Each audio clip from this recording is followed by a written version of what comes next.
way to take that experiment to the next step that will really kind of hammer that message home, which is after you've had the classroom of kids do all of their fun little fake photographs, do something like go to a shopping mall and you know, set up a little display or something and just ask passersby, okay, do you think this is real? You know, or which of these, here are 5 UFO photographs, which is the fake one? You know, without them knowing that they're all fake.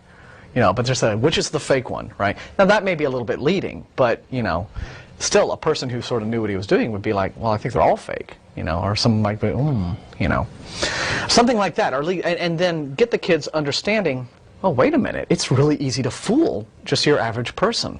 Yeah, I think it's one of the because I know that my photo's fake, and yet this person thinks it's real.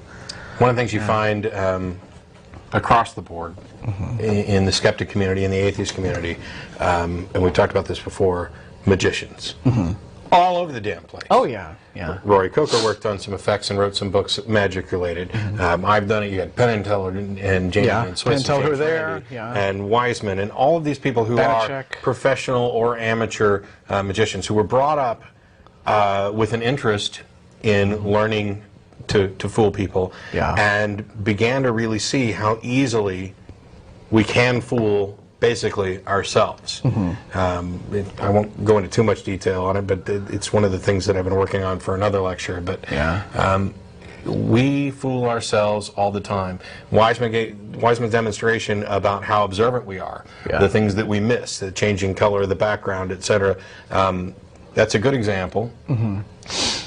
People are like, oh, you know, magicians. I mean, and magicians are incredibly, the good ones, precise, almost OCD anal people when it comes to plotting out the movements, whether even just simple hand movements. There needs to be a reason for it. It needs to be done in this particular way. Oh, yeah, you have to do that. Because and it's not so much that they're trying to find a way to fool you.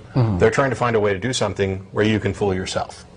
Right. To where an action that looks normal, draws no suspicion, and actually does, you know, something. Right. devious. I mean, if you don't have sort of the willing mark, as it were, it's not going to come off. Right. And so first what you have to do is bypass maybe whatever minute latent skepticism that person will have, win their confidence over, but then completely control their attention to such a degree that you can literally do things right in front of their faces and they won't notice it.